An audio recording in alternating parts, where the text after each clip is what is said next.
Greetings everyone, my name is Dalruat Fela Rentley.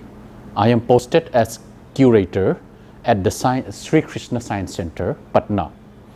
Today, as part of our popular science lectures series, we will be talking about the human eye as a natural optical system. Now, we may have wondered how nature has blessed us richly regarding our vision. In this talk, we will look at the human eye as a system of optical elements. First of all, we will start talking about the basic of the lectures. Now, when we say optics, what do we mean? In terms of etymology, optic means it is of or pertaining to the eye as the organ of vision. In Old French, it is written like this, and in medieval Latin, it is written as opticus, which means nothing but of sight or seeing. In Greek, it means optikos, which means of or having to do with sight.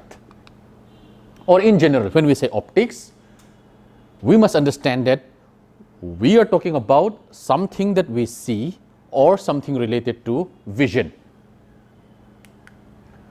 Now, when we talk about optical system, it simply means a combination of lenses, mirrors and prisms, etc., that enables us to see or view things. As an example, here is an arrangement of the elements, optical elements of microscope. These are lenses. They refract, they reflect, and enable us to see certain objects at different scales. And on the other hand, on the other side, we see, here we see the lens of a camera. So in this talk, we will look at the human eye as an element of major parts of the human eye as elements of an optical system. Now, the anatomy of human eye, we can see the major parts of the human eye like this. Here is the cornea, which covers the iris, the pupil, the lens, sclera, choroid, retina, the optic disc, blood vessels, and the muscle. Now, we'll talk about these major parts as an element of optical system, which enable us to see things. First of all, we will have a brief description about this. Cornea is nothing but a transparent structure that covers the front part of the eye. In the headlights of vehicles, we have some glasses that protects the interior of the headlight. So likewise, the cornea acts as the protective layer. It is a transparent layer, and then there lies the iris. Iris is nothing but a collection of fibers. Then there is a pupil. Pupil is a hole, basically an aperture, through which it allows the amount of light that enters the eye. Lens, it focuses the light rays and enters the retina. Retina is like, it collects the information, and optic disc is the center or the origin point of the optic nerves and blood vessels. And the choroid is a layer which nourishes, which provides oxygen to the retina. And muscle is the, it gives energy to the iris, because iris are nothing but fibers which contracts or expands. So we will see in a little bit detail the cornea. Cornea, as we see, it's this region. Now when magnified, it is divided, it consists of 5 layers: the epithelium and the Bowman's membrane, the stroma. Stroma consists of the major part of the cornea, and then Dissemit's membrane and the endothelium. So these are nothing but this membrane and epithelium, Bowman's membrane, epithelium are the front part, the protective layers, and the endothelium and the Dissemit's membrane are the protective layers at the back part. And stroma consists of the main structure of the cornea. So the stroma is the stroma consists mostly of water and collagen. Collagen means collagen is a protein.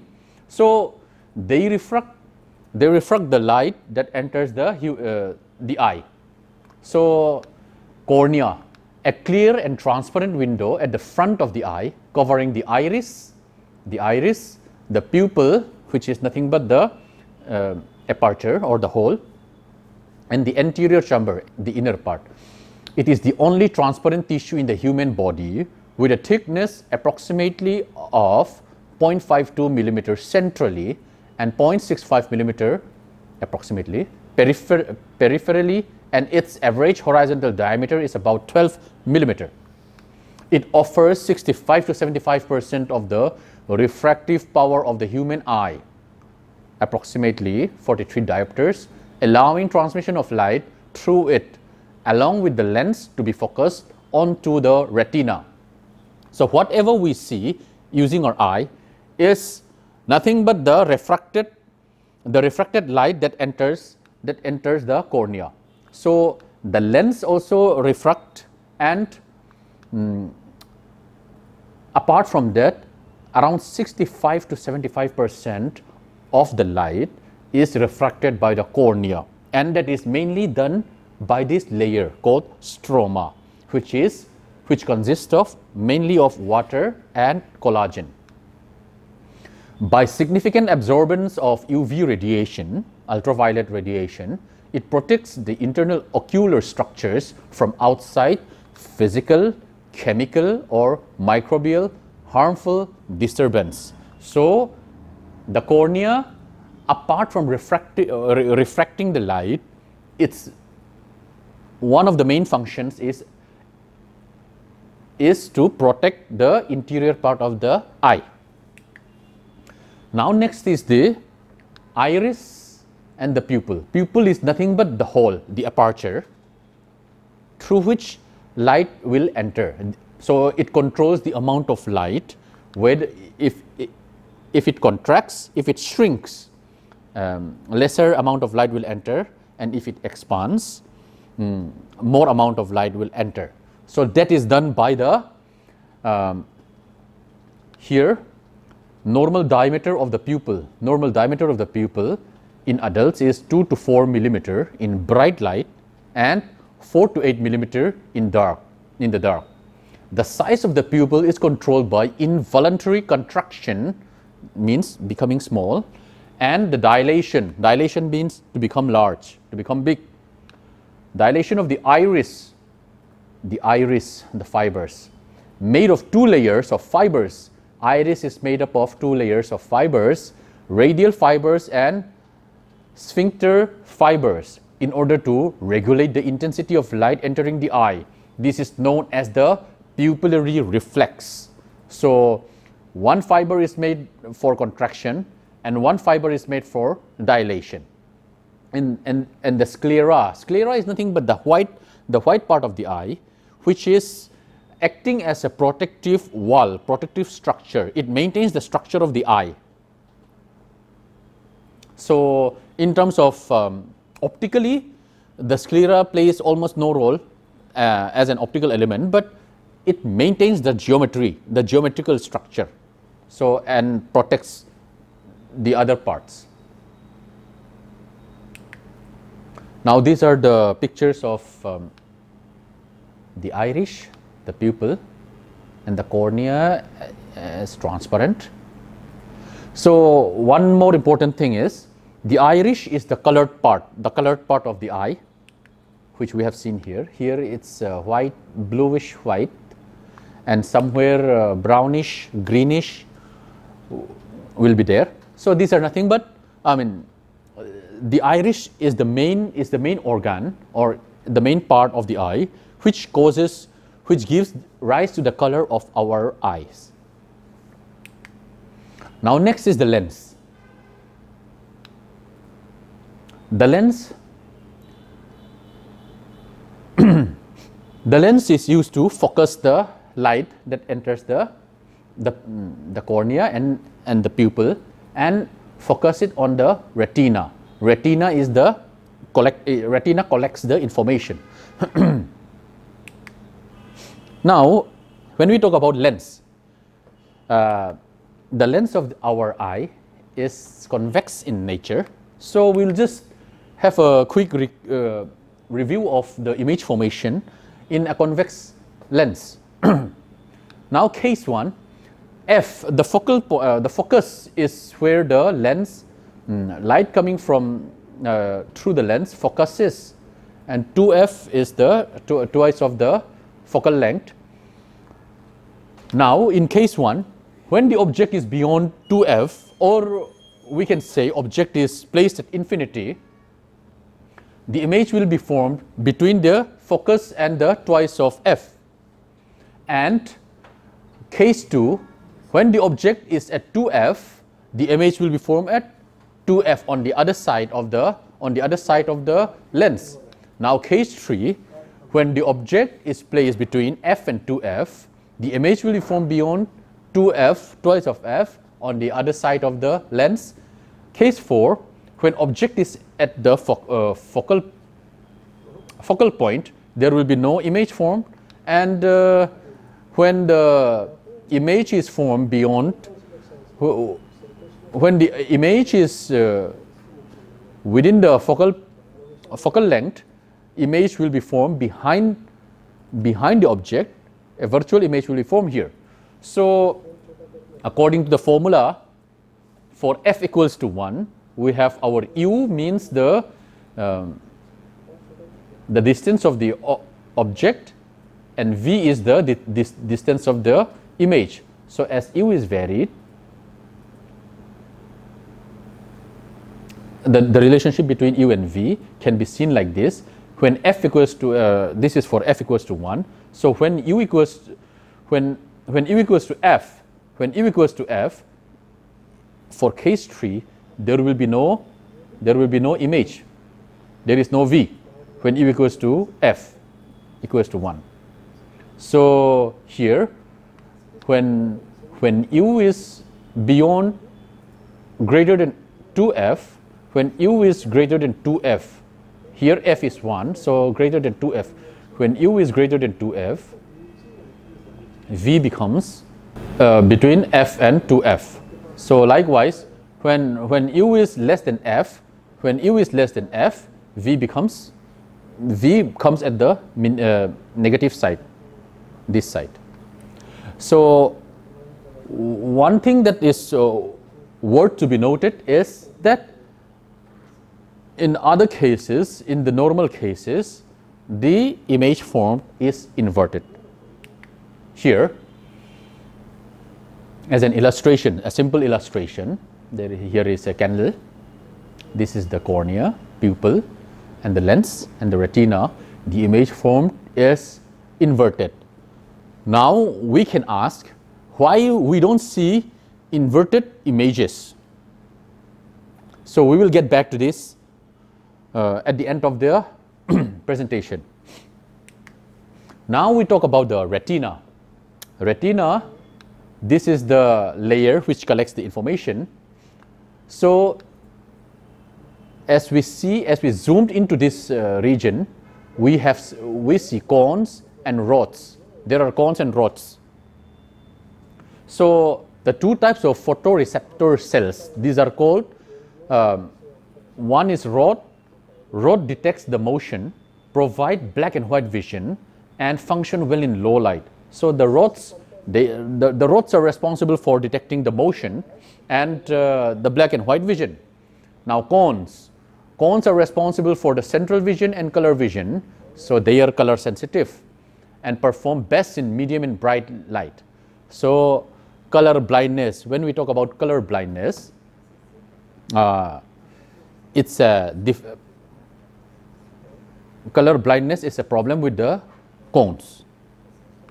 And most of our problems with the eyes is because when the image is not formed, at the retina, the light can be focused before the retina or after the retina. Before the retina is called the myopia or nearsightedness, that can be corrected using extra lenses so that the image is formed at the retina. That is called myopia. So these are corrected using spectacles. So the lens can become thicker or thinner.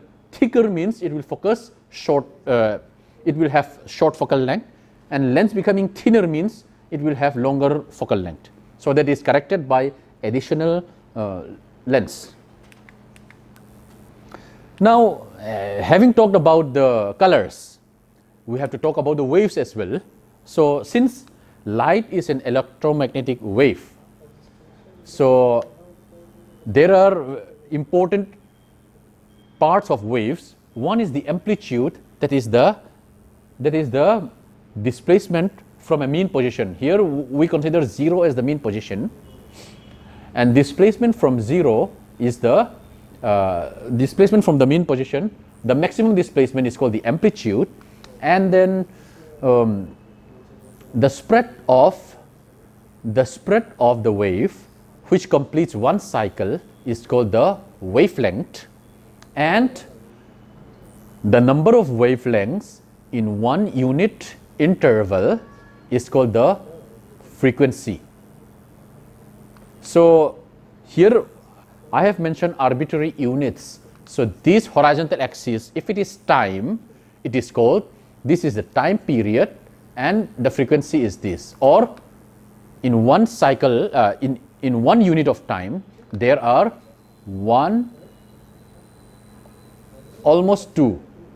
So it's like 1.75, approximately 1.75 cycle per unit time. Or if it is if this is a spatial, it has to do with the geometrical length. If it is a spatial unit, it is called the spatial frequency. So in terms of frequency, temporal frequency, we have the electromagnetic spectrum. It ranges from low frequency to high frequency, or low wavelength to high wavelength. We start with, from low frequencies, we start with radio waves, microwave, infrared, visible, ultraviolet, X-rays and gamma rays. These are the observable electromagnetic waves.